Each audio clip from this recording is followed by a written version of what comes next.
পরিবারের রান্নার ধরন কিন্তু এক এক রকম হয় আর এক একজনের খাবারের রুচি কিন্তু এক এক রকম হয়। সো হ্যালো এভরিওয়ান, আসসালামু আলাইকুম। সবাই হয়তো বলতে পারেন, কি রে আপু, আপনি কি প্রত্যেক দিন কচু শাক রান্না করেন? আসলে বর্তমানে আমি এমন এক পরিস্থিতির মধ্যে দিয়ে যাচ্ছি না, এই কচুটাই হচ্ছে আমার বর্তমানে একমাত্র অবলম্বন আর কি, সম্বলও বলতে পারেন। আসলে বর্তমানে এত বেশি দুর্বল বলেন বা রক্তশূন্যতায় ভুগতেছি না, এই কচুর আগা থেকে গোড়া পর্যন্তই না আমার একমাত্র সম্বল। আমি শুনেছি যখন আমার আম্মু অনেক বেশি রক্তশূন্যতায় ছিল, আমার একটা আপু কাজিন ডাক্তার ছিল, উনি আম্মুকে বলেছিল, মামি আপনি হচ্ছে গিয়ে কচুর আগা থেকে গোড়া পর্যন্ত খাবেন, অনেক বেশি নাকি এই যে রক্তশূন্যতার জন্য ভালো কাজ করে আর কি। কিন্তু আমার একটা অনেক বড় সমস্যা কি জানেন, এই কচু খাওয়ার সাথে সাথে না আমার গ্যাস্ট্রিকের সমস্যা অনেক বেশি বেড়ে যায়। আসলে একটার জন্য যদি ভালো হয় না, আরেকটার জন্য অনেক বেশি খারাপ হয়ে যায় এই কচু আর কি। কিন্তু একটা কথা কি জানেন, এই কচু যদি শুটকি দিয়ে বা কোনো একটা কিছু দিয়ে এমনি যদি রান্না করা হয় না, অনেক বেশি ভালো লাগে। আর আপনারা তো আমার যারা রেগুলার ভিউয়ার্স তারা তো জানেন, দুপুরবেলা যদি শাক বা কচু কোনো একটা কিছু না থাকে আমার ভালো লাগে না।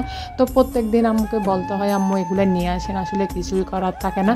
এই যে আমার প্রত্যেক দিন একই রকম রান্না, প্রত্যেক দিন মাছ না হলে মাংস। আজকে কিন্তু মাছও রান্না করছি, কিন্তু অনেক বেশি ভিডিও বড় হয়ে যায়। আর এত বেশি বড় ভিডিও না কেউ আসলে দেখতে চায় না।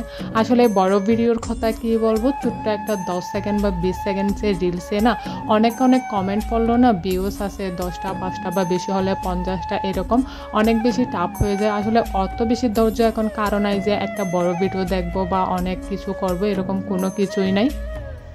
ভিডিও শুরুতে বলেছিলাম না, এক এক পরিবারের রান্নার ধরন কিন্তু এক এক রকম, আর এক একজনের মানুষের খাওয়ার রুচি কিন্তু এক এক রকম। আমাদের চট্টগ্রামে মনে হয় খুব সহজে মাছ একটা বেজে রান্না করে না, ঝোল যেটা করে আর কি।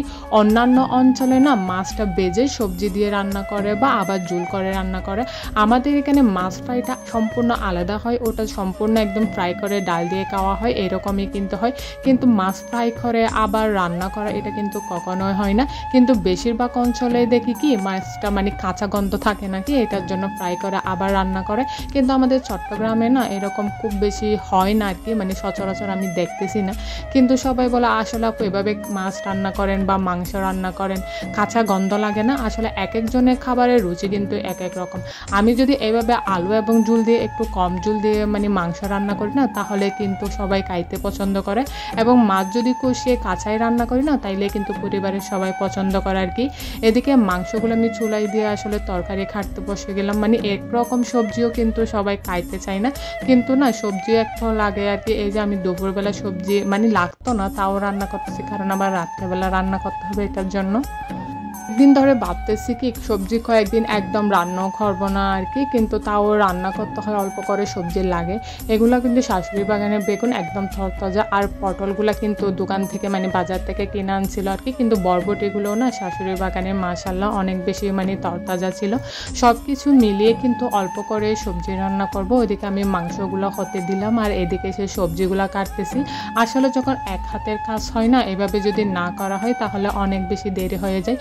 আগে আমি সবসময় চেষ্টা করতাম কি জানেন, এফবিতে আমার পেজে একটু কম সময় দিয়েও হলো আমি আগে সবগুলো গুছিয়ে তারপর রান্না করতে যেতাম। কিন্তু এখন এরকমই করি, একটু সকালবেলা একটু অ্যাক্টিভ থাকার চেষ্টা করি, তারপর তাড়াহুড়া করা আগুনটা ধরাই দিয়ে কোনো একটা কিছু বসাই দিয়ে তারপর সবজি কাটি বা কোনো একটা কিছু করি, এরকম।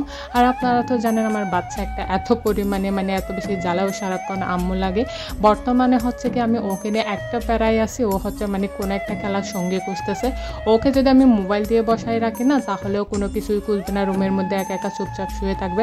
কিন্তু আমি বর্তমানে একটু চেষ্টা করতেছি ওকে মোবাইল থেকে দূরে রাখার জন্য, যেটার জন্য আমার ওকে প্রচুর টাইম দিতে হচ্ছে।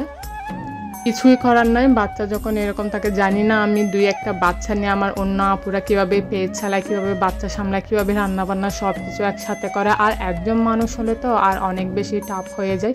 আমাদের বর্তমানে ফেসবুকে যেই সমস্যাটা চলতেছে না, নিজের বলেন বা অ্যাক্টিভিটির মাধ্যমে কিন্তু সব কিছু ধরে রাখতে হচ্ছে।